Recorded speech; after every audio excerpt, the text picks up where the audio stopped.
I am Hayden Panettiere, and we are here at the studio recording Until Dawn. My name is Rami Malek, and I play Josh. My name is Megan Martin. My name is Brett Dalton. My name is Antonella Lentini, and I played Hannah and Beth. My name is Jordan Fisher, and I play the character Matthew, Matt for short. I'm Nicole Bloom, and I play Emily in the game. My name is Noah Fleiss. I am Galadriel Steinman, and I play Ashley. So Until Dawn is the story of 8 teenagers who revisit this cabin in the woods about a year later after a really traumatic experience where I've lost 2 of my sisters, so coming to kind of get some closure in that respect. One of the things that Larry does really well is make these multi-layered characters, and I think for just the story in general, it follows the quintessential horror film plot lines, but the characters are so unique in themselves, and I think that's very cool. Oh, yeah, this was the right thing to do. What? You know, getting everyone together on the anniversary.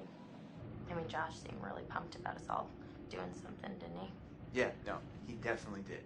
I haven't seen him so excited about something in forever. Good, good.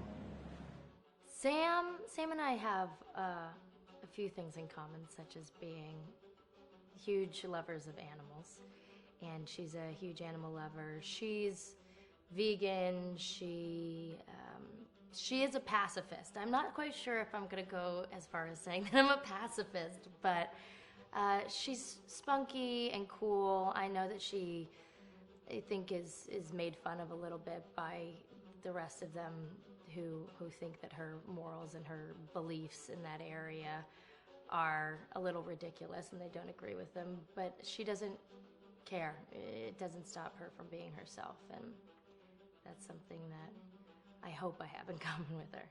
You know, he definitely can be depressed at some times and a bit of a loner, but he takes some solace in one of his sister's friends, Sam, played by Hayden Panettiere, and invites everybody back to the same house the next year to kind of find some closure.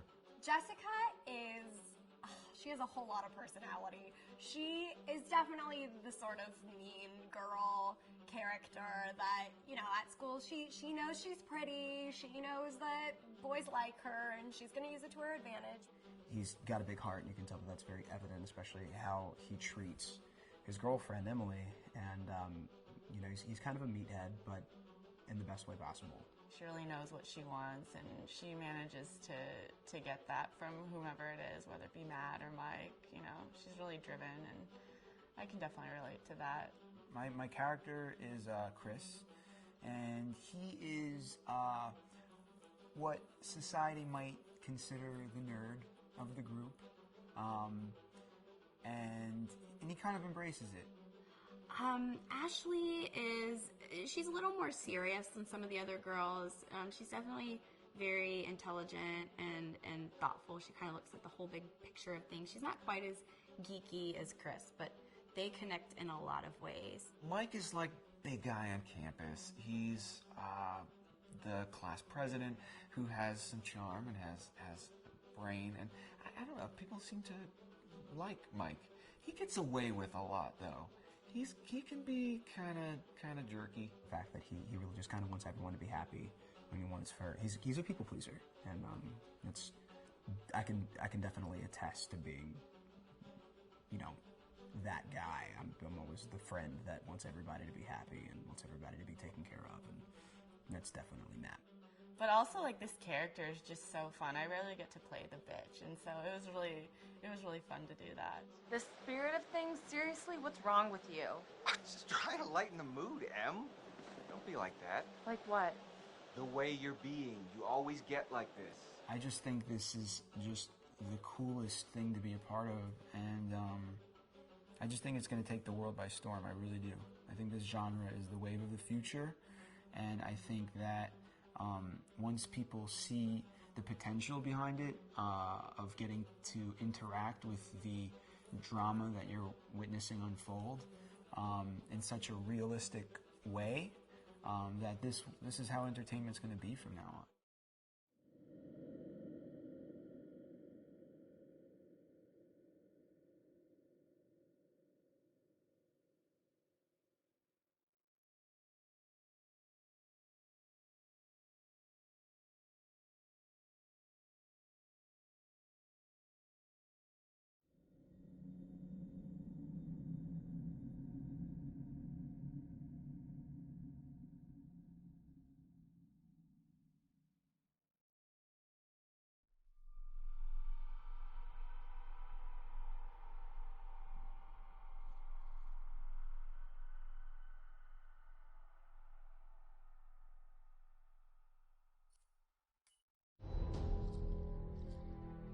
Hi, this is Lee Robinson, production designer on Until Dawn. The production design for Until Dawn started with the great teen horror script that sets the characters in a Canadian winter mountain lodge, being a contemporary setting with visual clues derived from classic films of that genre, such as Hitchcock's Psycho and Stanley Kubrick's Shining. The storyboards are vital to the production design, as it allows the designer to understand the scale of the environments to be made and the detail that would be seen to create the atmosphere of a horror. This took us into concepts that took these storyboards further, visualizing the world through the color palette, the lighting, tone and the mood, and developing key locations such as the lodge, the cable car stations, the forests themselves, the wilderness. As you can see, the environments and atmospheres change quite a bit from warm and inviting to cold and threatening. The Millionaire's Mountain Lodge was a key example.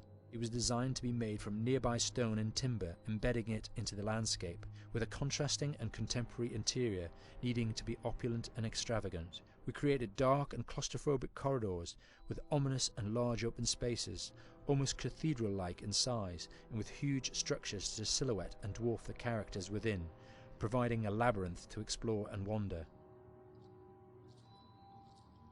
Each character was developed with a strong visual identity in mind, with contrasting colours, tones and silhouettes to identify them, each to have their own texture, pattern and shape, so that when they were lined up you could always identify them. The costume designs allowed a range of clothes that would suit them for the cold winter weather, but also have an element of style and individualism, so that the audience could look at them and relate, recognizing themselves within them. A lady would like to cuddle up with her man by a nice cozy fire bathed in atmospheric mood lighting. Right. It'll get plenty toasty once we're rubbing up against each other. Mike. Yeah. Fire and mood lighting. Yes. Working with the lighting artists, we really brought the look and feel of the world together, and this required a thorough understanding of the visual language of teen horror.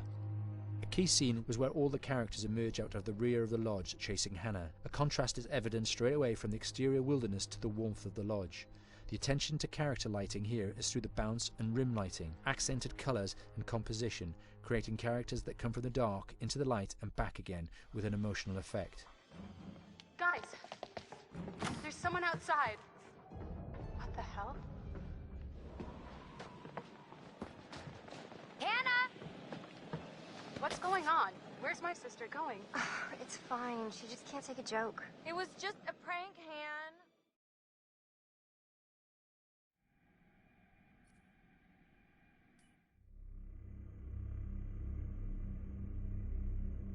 Until Dawn is a game that's full of horror, and one of the things we decided to do early on was to take a scientific approach to how scary it was. So we did experiments on people and we measured their responses to the game. We've created a test area. It's as close to a home setup as we can get it. We've recruited ordinary people to play the game and we've left them to play it on their own. You're turning the light off.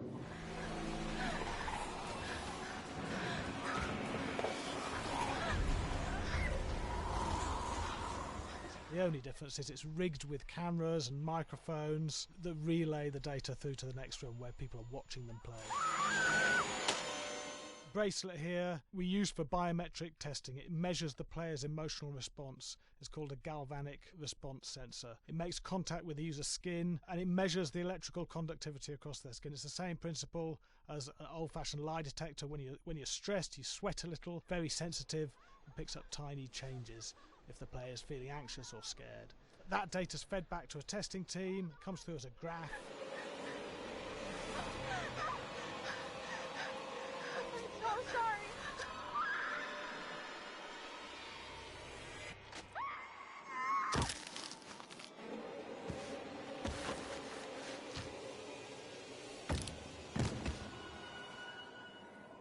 There's no point testing one or two people, you have to test a lot of people. And what's your step?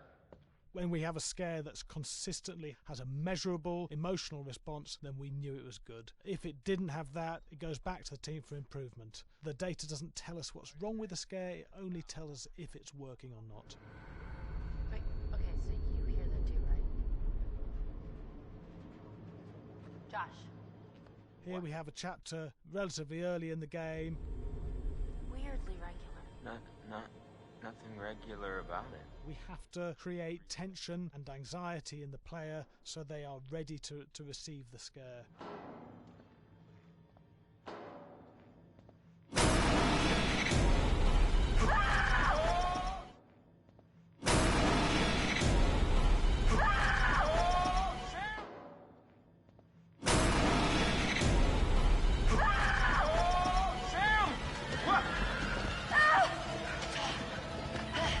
Give the player time to recover, to cool down, to calm down, and then start building the tension again before we do the next scare. Hey. What? Hey. What the hell? Boom. You just got mugged.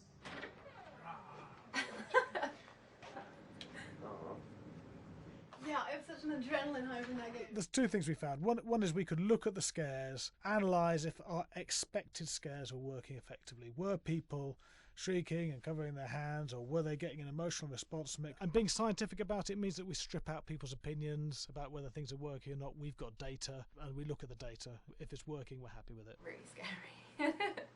Bit scared and wanting to get away. I actually be maybe a bit scared to play on my own, but in a room with the lights on, yeah, with some other people as well, yeah, maybe. But because I'm a scaredy cat, I would play with someone in the room. And the lights on. It was one of the scariest games I've played in a long while.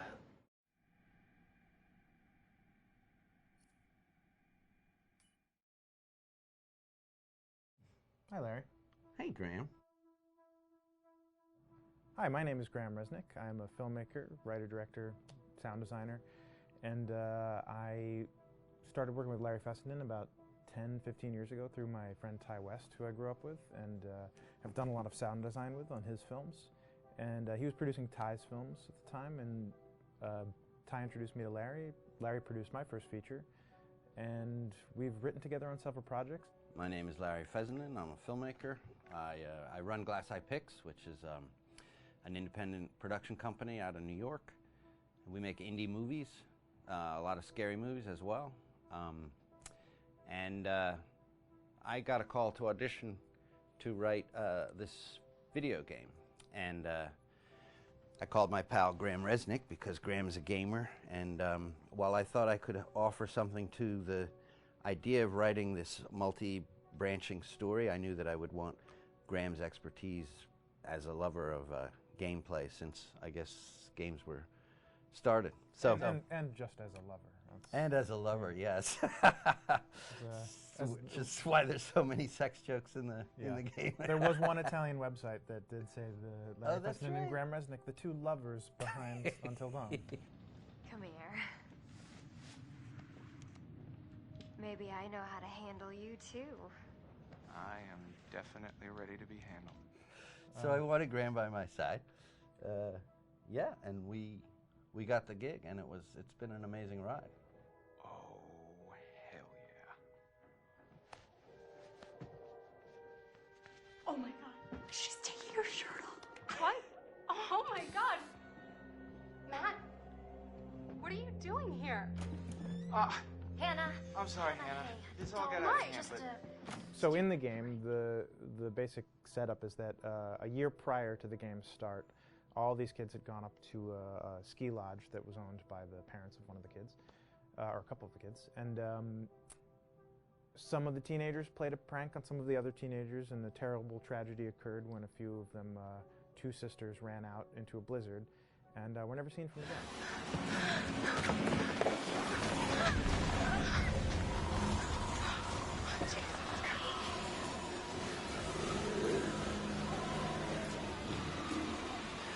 So now, a year later, this is kind of torn apart, this group of friends. They've gone through some trials and tribulations in the past year. The brother of the two girls has had a lot of psychological issues, and to kind of help him cope and help them all get over it, they all returned to the lodge a year later, back up on the mountain. And the idea is to get over it, but... the healing does not begin. Yeah, and these kids are all trying to find themselves. They've been through a trauma, but in general, they're just teenagers trying to figure out who they are. So they're all kind of falling into the patterns, the stereotypes, the characters they see on TV and in the movies. I think we were very interested in taking genre tropes and kind of making them sort of refresh them.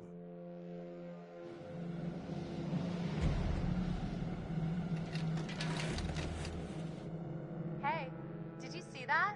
Dad said it'd just be us this weekend. We're familiar with how slasher movies work. Most people have seen some horror movies, and we have established notions and preconceptions about the roles of the players in horror movies and how they talk and how they get killed and how they have sex. And to bring you into the game that way and then subvert a lot of those expectations is kind of our goal. They're haunted by some incident that happened in their past, which I think you pretty much figure out that that's going to have a role in their interaction. Yeah, so I think what was fun was we take some sort of stock characters and we try to give them some shape, but at least at the beginning they're recognizable in the way of groups of friends. There's the jock and the bitchy girl and the rivalries between everyone. And oh my gosh, and really fun characters too. Like we just had so much fun living in the minds of these characters through writing the script. What do you think? Jesus! It was fun. I think we were looking to get that kind of banter that you see both in movies, but also that you absolutely have with friends, and sort of those inside jokes. And of course, as writers and as friends ourselves, we sort of developed little tracks, and we try to give the characters that kind of vibe.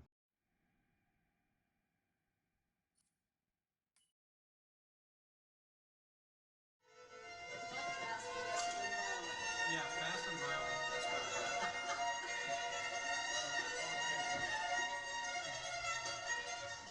All right, from the top.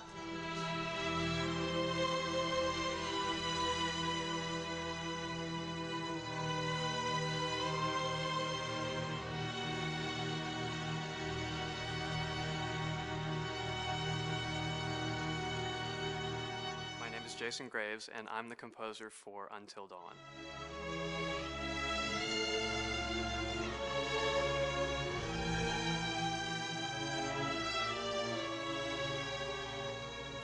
I've been involved with Until Dawn for about a year now. Originally, I was contacted by Barney Pratt, the audio director. I think that had something to do with my lineage of horror games, and hopefully not the fact that my last name is Graves, although a lot of people seem to associate my name with scary music.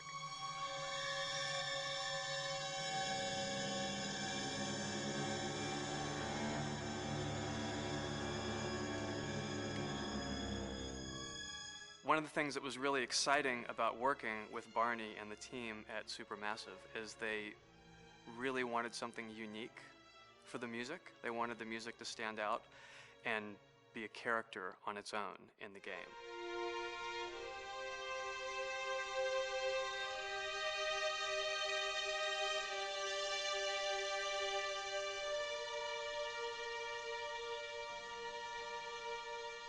When I'm first starting on a new score, and it doesn't matter if it's film, television, or games, I always end up going to the main theme. Sometimes the developer or producer isn't even necessarily interested in the main theme at the beginning. I just want to do it for myself, because for me, the main theme is the identity of the game. It establishes the mood, the atmosphere, and the character of the music, and how it's going to be playing in the background. And that's what we did with Until Dawn. That was actually my demo pitch to Supermassive Games. I put a main theme together, recorded all the instruments at my studio, and sent it to them. And they liked it. We actually ended up recording that exact theme, all the instruments and everything, live here at Ocean Way, probably 9 months ago.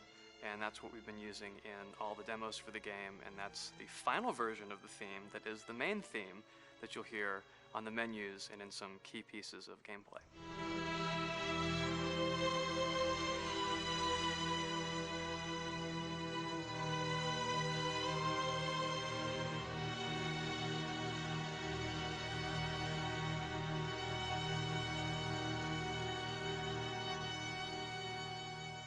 I seem to have made a name for myself in horror. And there's something about scary music, I think it's maybe the lack of rules, that The biggest rule in scary music is there are no rules, so you can do anything you want, and actually, if you end up doing things that don't feel like they would work out together, they kind of clash, and it ends up being even more effective for scary music. So that's what really drew me to Until Dawn, was the textures, plus writing thematic material that is interwoven with the scary textures. I haven't really done anything like that before. Usually it was just all tension all the time, and that's fun and it's great. But I'm actually at heart a very melodic composer. That's the kind of music I love listening to, and that's the kind of music I love writing. That's the kind of music I got to work on in Until Dawn.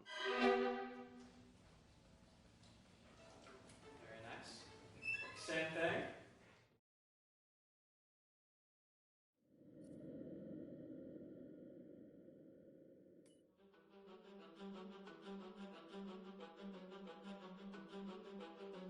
My name is Will Biles, Executive Creative Director of Until Dawn.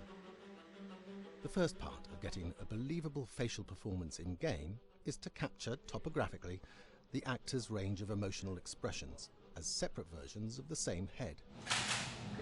Every tiny nuance gets digitized and merged, effectively creating a model that can recreate every facial movement that the actor makes. Once the topography has been recorded, the actor's performance itself can be captured by using a predetermined set of marker points, drawn precisely on the face, and a high-def helmet cam, wirelessly linked to capture devices. The camera is the small box where it looks like the microphone should be. Outro Sam. Mark. It records in high def the movement of the dots throughout the performance that will drive the expressions captured earlier. Unlike other systems, this form of capture is far less lossy because there are fewer interpretations between performance captured and performance rendered finally in-game. The audio is also recorded via two separate lavalier mics attached to the helmet. It takes a while for the actors to acclimatise to carrying around the recording devices and the helmet cams, but very soon the shoot becomes similar to any other effects shoot or a green screen shoot. The actors in these scenes are only recording facial animation, but use cursory body movements for pacing. Wait, and maybe we should all stick together and find everybody and make sure that we're all okay, so... 1-1, the year before the prank. Take 2, Mark. Other than the other actors, they have to use their imagination for everything and everywhere that they are supposed to be seeing and feeling. Idiot! So dumb! From a hot midday studio in Los Angeles to a freezing midnight mountain in British Columbia.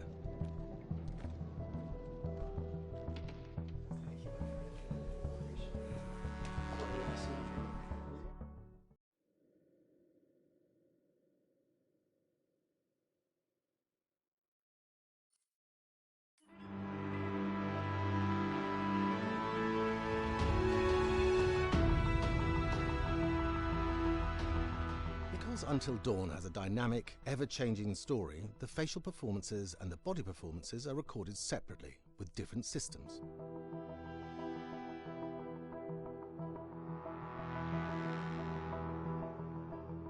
With the body capture, we use reflective bead suits and an infrared camera matrix system that drives the CG bone hierarchies in our character models.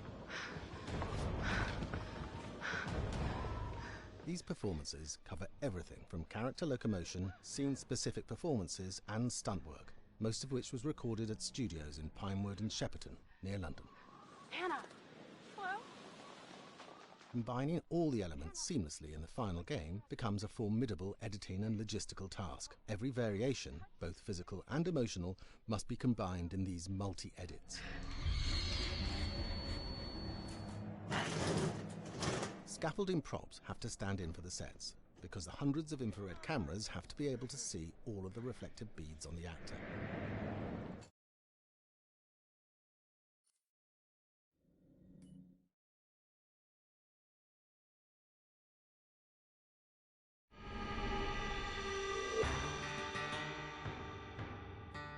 America's Northwoods border region. Within this land of 10,000 lakes and miles of dense timber, a hideous creature is believed to lurk. The North Woods is probably one of the last frontiers in America. There's still a lot of places in this area that hasn't been set foot by man.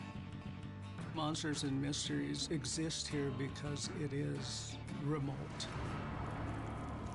Up in the North Woods, winters are long.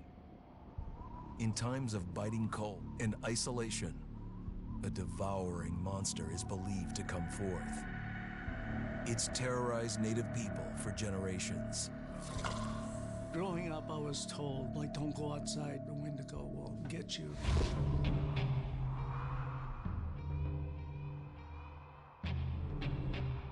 Among the traditions of the northern Algonquin tribes is the Wendigo, a monster that can seize hold of a person to carry out its hunger for human flesh.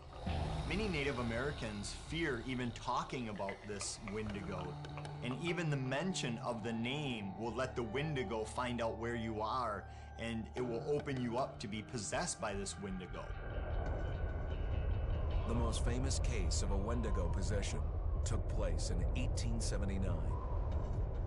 In the deep woods outside of Edmonton, Alberta. Swift Runner, a Cree Indian, was a trapper and a guide. He had left town the previous autumn with his wife, 6 children, and his mother. But when Swift Runner returned in spring, he was alone. Swift Runner came into a nearby village telling this heartbreaking tale. I had to watch them starve to death. Of his family being killed by starvation, and that he was the only survivor. My whole family gone. It wasn't hard to understand a family falling victim to a brutal winter. To even not. Yet something was suspicious about Swift Runner. He was a strapping man, and he came into town weighing over 200 pounds. It didn't look like somebody who had just weathered a terrible winter. He wasn't malnourished, didn't look like he was starving. He looked healthier than ever. After a few nights, it became clear that something was wrong. He started having night terrors, screaming in his sleep. I am the Wendigo! Villagers alerted the police. Swift Runner actually guided them back to his winter cabin. When they got there, that's when they saw the true horror.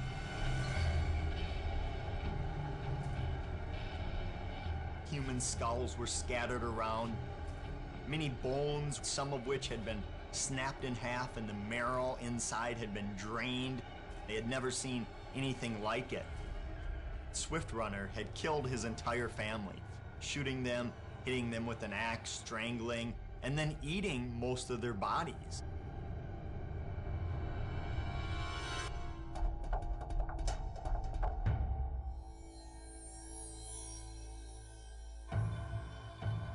Right up until the moment the noose was on his neck, Swift Runner swore the evil spirit of the Wendigo had possessed him and twisted him into a cannibal killer.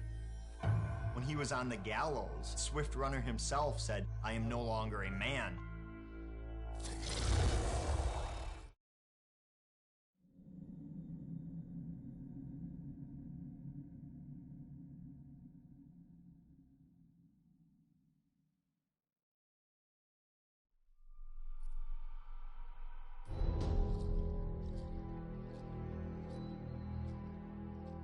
Just move over there. Go on, move. Let me say what I came to say. I'm here to tell you what you're up against being back on this mountain. You should never have returned. I don't know why you did after what happened last year. You mean with Hannah and Beth? Yeah, how could you know without being involved? I don't take kindly to you kids coming up here to my mountain. Your mountain. The mountain don't belong to me, it's true. But it don't belong to the Washingtons. This mountain belongs to the Wendigo.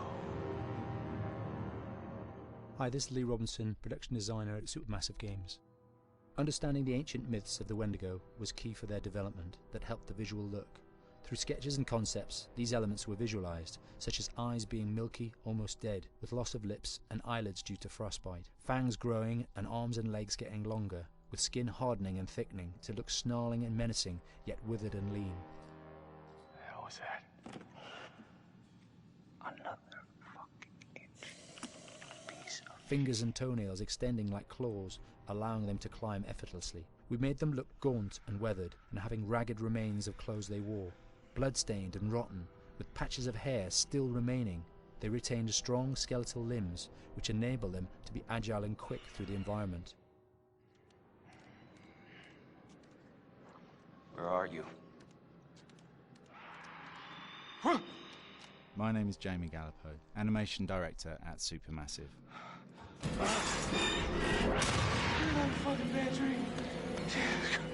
The overall direction on the creature was to be very strong, to be extremely fast. We wanted a spider-like movement to the creature. 1 minute scampering to leaping and then crawling, almost instantaneous. And finally, we wanted the creature to have this real, uncontrollable thirst for flesh.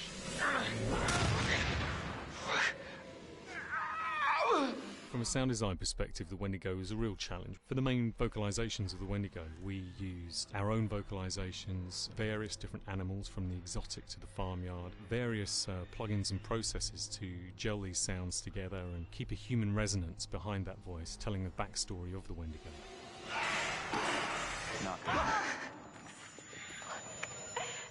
During the chase sequences, the anger of the Wendigo is felt by encircling breaths, screams and screeches that essentially chase you as you're being chased by the Wendigo.